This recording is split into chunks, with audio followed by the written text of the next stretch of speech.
새 사람을 입으십시오 라는 제목으로 오후 예배 말씀을 전하겠습니다. 22절에 보니까요, 옛 사람을 벗어버리고, 그리고 24절에는 새 사람을 입으십시오. 사도 바울이 권면합니다. 옛 사람은 벗어버리고 새 사람을 입어라. 이 말을 한마디로, 한 단어로 표현한다면 변화라고 할 수 있겠죠. 지난주에 또 보았던 성숙이라고도 할 수 있습니다. 새로운 삶으로 변화되는 것, 더 성숙하게 되는 것. 사도 바울은 계속해서 지금 변화에 대한 이야기를 강조하고 있습니다. 사람이 쉽게 변해요? 변해요? 안 변해요? 변해요? 잘 안 변하더라고요. 그래서 평소와 달라지면 그러면 농담처럼 말하기를 죽을 때가 됐구나, 이런 말을 하죠. 그만큼 사람이 잘 변하지 않는다는 거예요. 변화라는 것이 쉽지 않다는 것입니다. 사람은 정말 잘 변하지 않는 것 같아요. 변화가 필요하다라고 하는 것에 대해서는 모두가 다 동의할 수 있지만, 그런데 내가 변화한다 되는 것에 대해서는 인색합니다. 그러니까 변화에 대한 필요성과 이유에 대해서는 인정하고 그래야는 쉽게 할 수 있지만, 내가 변화되는 것에 대해서는 굉장히 인색해요. 잘 되지 않습니다. 동기가 부족해서가 아니죠. 우리가 연약하기도 하고, 또 이 변하지 않는 우리 옛사람의 습성이 계속 우리를 붙잡고 있기 때문에 그렇습니다. 세상에 옷 입는 유행만 해도 빠르게 바뀌고 변화되는데, 그런데 왜 우리 속사람은 잘 변하지 않는가? 몇 년 전에 유행했던 유행어, 코미디언이 했던 유행어 중에 이런 말이 있더라고요. 의지가 약해서. 기억나세요? 꽤 너무 오래됐나? 의지가 약해서. 우리는 우리 의지나 또 여러 가지 방법을 탓하면서 변화되지 못함에 대해서 굉장히 타당하게 여기고요. 어쩔 수 없지 이렇게 살아가는 경우도 많습니다. 오늘 저는 우리가 참 변하기 힘든 사람이라는 걸 인정하는데, 오늘 성경의 바울은 뭐라고 얘기하냐면 옛사람 벗어버리고 새사람 입으십시오, 이렇게 얘기해요. 아니, 변화가 얼마나 힘든 건데, 네? 저 뼈를 깎는 고통이 있어도 될까 말까 한 것이 우리 삶의 변화인데, 옛사람 벗고요, 새사람을 입으세요, 이렇게 얘기하는 이 바울의 이 말이요, 좀 야속하게 들리기도 합니다. 옷을 입는 정도가 아니라 거의 차를 사십시오, 집을 사십시오, 이 정도로 크게 말해도 변화가 쉽지 않은데, 마치 겉옷 하나 벗었다가 입는 것처럼 그렇게 이야기하는 게 그 변화를 너무 가볍게 이야기하는 것 같아서 좀 야속하다는 거죠. 이런 사람 제일 얄미워요. 교회에서 기도가 제일 쉬웠어, 이런 사람 있잖아요. 진짜 얄미워요. 기도가 얼마나 어려운 건데 기도가 제일 쉬워, 이런 거. 전도 해보니까 다 되던데 이런 얘기 들으면 화나잖아요, 그죠? 전도가 얼마나 힘든데 내 남편한테 그렇게 잘해주고 해도 남편이 교회 오는 것도 되게, 그런 가정도 많거든요. 전도가 제일 쉬웠어 이러면 진짜 싫어요. 저는 목사지만 이게 참 삶이 변하지 않는다, 이 내 안에 있는 옛사람이 달라지지 않는다는 것에 속상할 때가 있습니다. 오늘 오전에 엘리사와 그리고 기름 한 병으로 하나님의 기적을 경험한 그 여인의 이야기를 전했지만, 하나님의 손을 붙잡는 것이 희망이고, 그리고 순종하는 것이 참 쉽지 않지만 우리가 걸어가야 할 길이다라는 이야기를 하지만요, 목사인 저도요, 이 기름 한 방울에, 기름 한 병이 얼마나 예민한지요. 성도가 100명만 되면 좋겠어, 성도가 200명이면 좋겠어, 이런 세상의 기준과 숫자에 민감해서 하나님을 봐야 되는데 숫자에 민감하고 또 사람들의 말에 민감한, 여러분, 믿음으로 산다는 게 참 쉽지 않아요. 그래도 목사는 바운더리가 믿음 안에, 믿음의 사람들을 많이 만나는 자리이기 때문에 그나마 하더라도 세상 사람들은 믿음으로 산다는 것이 얼마나 힘들까. 목사도 이렇게 기름 한 병에 예민한데 성도들은 얼마나 치열하게 살아갈까. 여러분, 믿음으로 사는 게 쉽다라고 말하는 게 쉽지 않다고요. 새 옷을 갈아입으면 돼. 새 사람을 입으면 돼. 기도하면 돼. 왜 안 되니? 이런 말은요, 이거 정말 함부로 해서는 안 되는 말입니다. 근데 바울이 왜 이렇게 말하는 거냐 이거죠. 바울이 몰라서 그런 걸까요? 바울이 이 변화가 쉽지 않다는 걸 몰라서 옷을 입으면 돼. 이렇게 표현한 걸까요? 말씀을 묵상하다가 여러분, 교도소에 사역을 했던 박효진 장로님의 말씀이 떠올랐어요. 그는 교도소의 죄인들에게 복음을 전하고 많은 사람들을 주님께 인도했던 전도자였거든요. 이런 말을 했습니다. 들어보세요.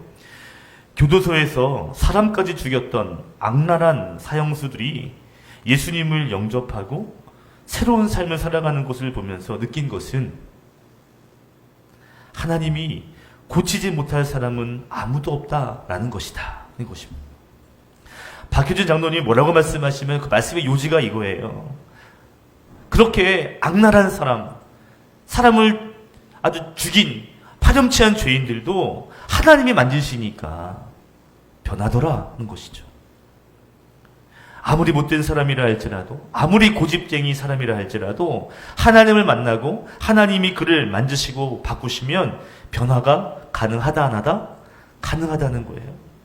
동의가 되세요? 내 힘으로, 내 능력으로, 내 의지로 나를 바꾸는 것이 아니에요. 하나님이 바꿔주시는 거예요. 오늘 사도 바울은 그것을 말하고 있는 겁니다. 하나님이 바꿔주시는 그 변화의 옷을 입으라는 것입니다. 변화는 쉬운 것이 아니에요. 그러나 하나님을 만나고 하나님 우리의 마음을 움직여주시면 낡았던 옷을 벗어버리고 새 옷을 갈아입을 수 있는 것처럼 우리의 삶이 바뀔 수 있다는 것입니다. 변화는 내 의지가 아니에요. 내 능력이 아니에요. 물론 일부는 필요하지만 완전히 나를 바꿀 수 없습니다. 하나님이 내 안에 역사하시지 않으면 우리는 새 사람이 될 수 없는 거죠. 오늘 사도 바울이 이렇게 얘기합니다. 옛사람 벗어버리고 새 사람을 입으십시오. 여러분, 사도 바울이 변화를 경험한 사람이잖아요. 그 과거가 얼마나 화려한지 우리는 잘 알죠. 예수님 박해하는 일에 가장 열심이었고 그 일을 위해서 목숨까지 걸었던 사람이에요. 앞잡이 중에 앞잡이였어요. 그런데 예수님 만난 이후에 그의 인생은 완전히 180도로 달라지게 됩니다. 사도 바울이 말하고 있는 거예요.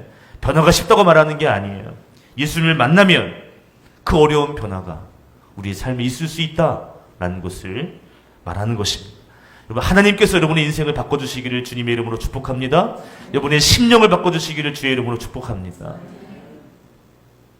변화의 주인공이 되기 원하신다면 하나님께 나아가야 하는 거죠. 하나님께 나를 내어드려야 하는 것입니다. 사도 바울처럼 하나님께서 여러분을 만나주시고 여러분의 인생을 바꾸시고 여러분에게 변화의 옷을 입혀주실 줄 믿습니다. 자, 그러면요, 하나님이 변화하시는 거예요. 그럼 나는 아무것도 할 일이 없는 건가요? 하나님이 변화시켜줘야 우리는 변화될 수 있어요. 아멘이시죠? 그럼 나는 아무것도 안 해도 되는 겁니까? 그냥 가만히 있으면 변화가 되는 거예요? 그렇지 않잖아요. 하나님이 하실 일과 내가 준비되어야 할 일들이 있죠. 그러면 무엇을 준비해야 되는가? 우리가 새 사람이 되기 위해, 새 사람을 입기 위해 우리가 무엇을 해야 할까? 오늘 두 가지를 본문 가운데서 좀 나누기 원합니다. 첫 번째는요, 구별됨이 필요해요. 구별됨. 그래서 구별된 기준으로 우리가 살아야 합니다. 우리가 새로운 사람이 되기 위해, 새 사람을 입기 위해서는요, 기준이 세상과 구별되어야 한다라는 것이죠. 변화는 결국 기준이 바뀌는 겁니다. 중심이 바뀌는 거거든요. 삶의 기준이 달라지는 것인데요. 그게 뭐냐면 바로 구별됨이에요. 17절 보십시오. 17절, 18절, 19절 같이 읽을까요? 다시 한번. 17, 18, 19 시작. 그러므로 나는 주님 안에서 간곡히 권고합니다. 이제부터 여러분은 이방 사람들이 평화와 생각으로 살아가는 것과 같이 살아가지 마십시오. 그들은 자기들 속에 있는 무지와 자기들의 마음의 완고함 때문에 지각이 어두워지고 하나님의 생명에서 떠나 있습니다. 그들은 수치의 감각을 잃고 자기들의 몸을 방탕에 내맡기고 탐욕을 부리며 모든 더러운 일을 합니다. 아멘. 당시에 에베소에 사는 사람들의 삶은 방탕의 수준의 삶이었습니다. 하나님의 마음과는 전혀 다른 우상에 매여 있는 사도 바울은요, 에베소 교회 성도들에게 말하고 있습니다. 이방인들, 불신자들의 삶과는 철저하게 달라야 한다는 것이죠. 17절에 허망한 생각으로 살지 마라. 이 말은 영적인 무감각증에 빠지지 말라는 것이죠.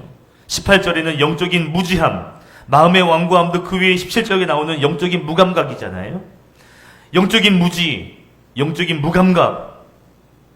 17절에도 보시면 감각이 없는 무감각한 자가 되어서 방탕하고 탐욕하고 그들은 더러운 일을 하고 있다. 영적으로 그들은요, 하나님과 관계 없습니다. 하나님 의식하지 못해요. 알지도 못하고 의식하지 못하고요, 느끼지 못합니다. 에베소 교회 성도들에게 부탁하고 있어요. 그러한 삶과는 구별되어야 한다는 것입니다. 하나님과 관계 없는, 하나님과 관계성이 없이 살아가는 그들의 방식이 여러분과의 삶과는 달라야 된다는 것입니다. 죄인인 것도 모르고 자기 욕심에 충만해서 타락의 길을 걸어가고 있는 그들을 쫓아가지 말라는 것이죠. 많은 그리스도인들이요, 세상 사람들의 그러한 삶을 부러워하며 살 때가 있습니다. 왠지 더 부러워 보일 때가 있는 거예요. 그게 마치 잘 사는 것처럼 보일 때가 있는 거예요. 부러워할 것도 없고요, 오히려 그 길과는 구별되는 것이 복입니다.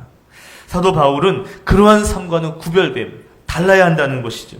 여러분, 옛사람을 벗어버린다는 말은 다른 말로 세상의 방식과 구별된다는 것입니다. 22절에도 같이 읽어볼게요. 22절 시작. 여러분은 지난날의 생활 방식대로 허망한 욕정을 따라 살다가 썩어 없어진 그 옛사람을 벗어버리고, 허망한 욕정으로 살아가던 사람들이 허다했습니다. 그리고 그리스도인들도 그러한 삶을 받아들이고 있었어요. 왜냐하면 그 당시에 영주주의라고 하는 이단들이 있었는데, 계속 말씀드리지만 영주주의는 영을 강조하고요, 그리고 육은 쓸모없는 것이라고 분리합니다.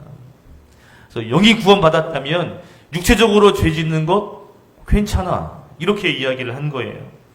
이런 가르침이 오히려 성적인 타락으로까지, 또 성적인 방종으로까지 나가게 했던 거예요. 영혼의 구원을 받았으니까 삶의 방식은 뭐 상관없어, 이건 아니라는 것입니다. 영주주의의 이러한 논리가 어쩌면 그리스도인들에게는 굉장히 매력적으로 보였을 거예요. 구미가 당기는 거죠. 구원받았고 삶도 뭐 살면 되니까.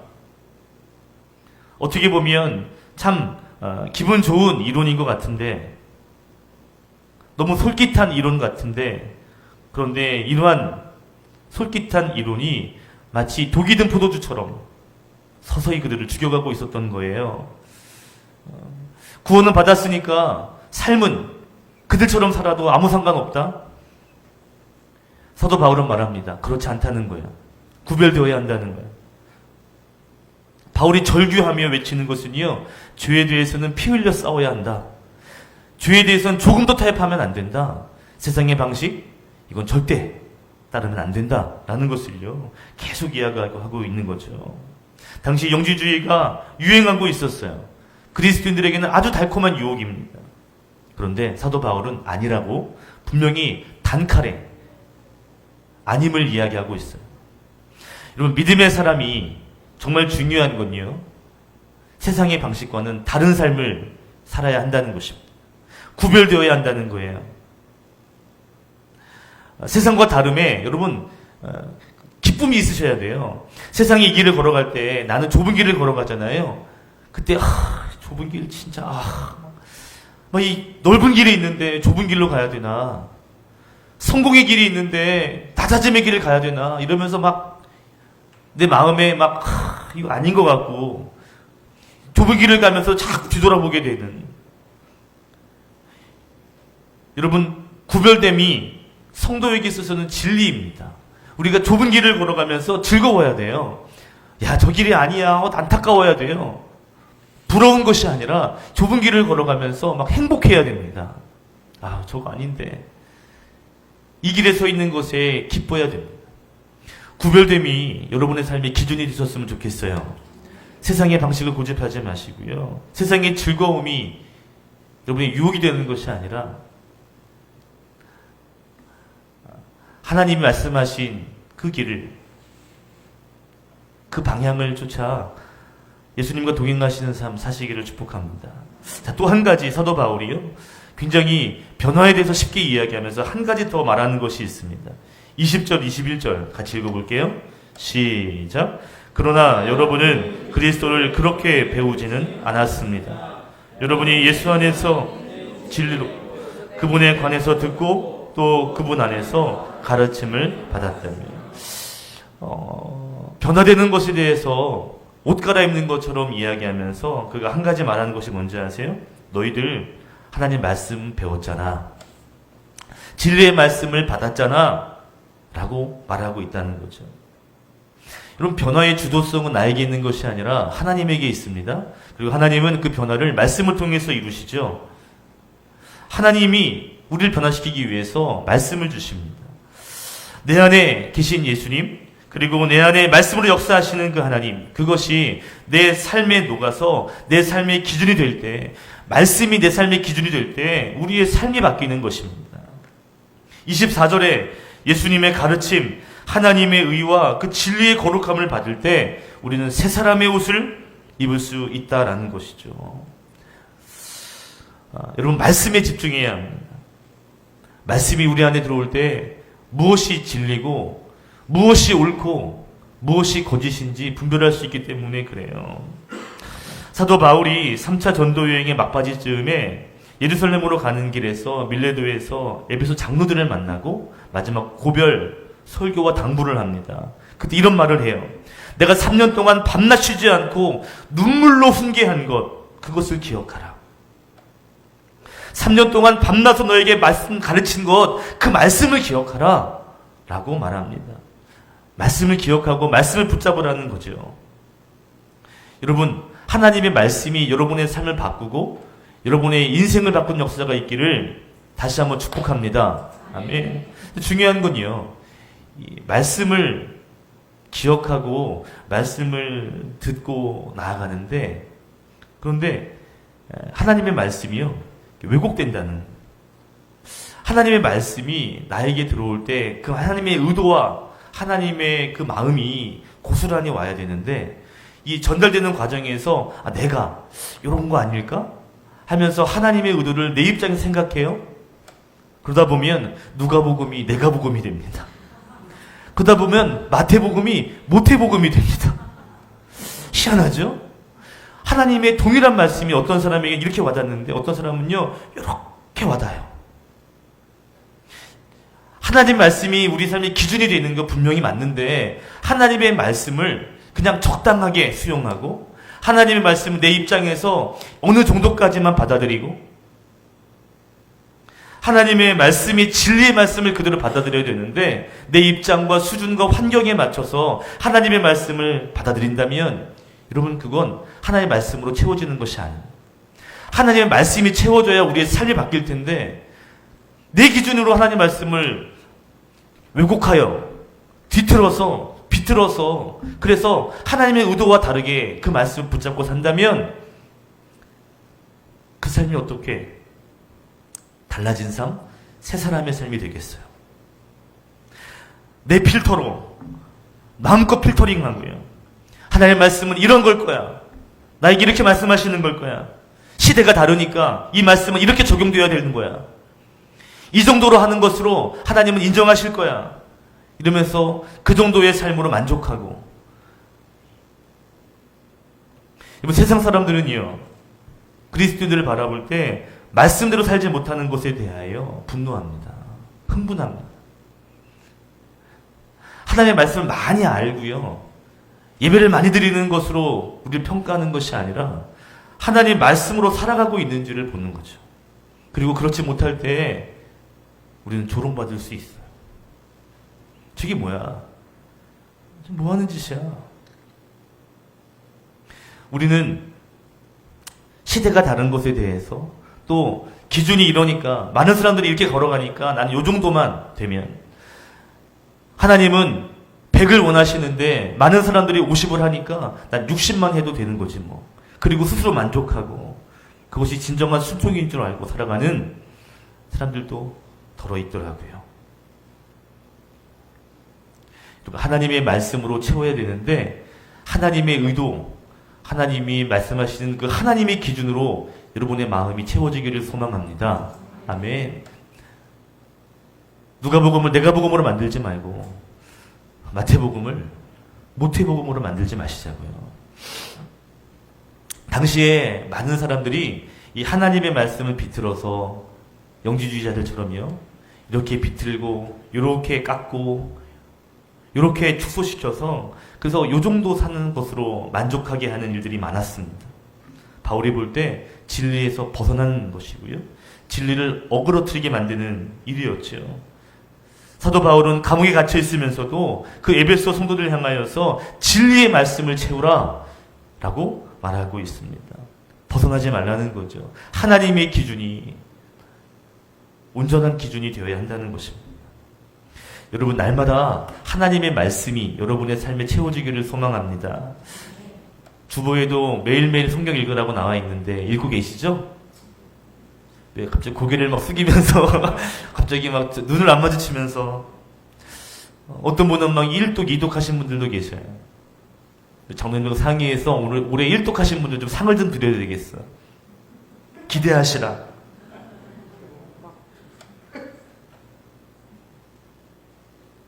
하나님의 말씀이 정말 내 삶의 표대가 돼야 되고, 하나님의 그 성경의 기준이 내 인생의 기준이 되어야 되는데, 우리는 이건 받고 이건 아니고,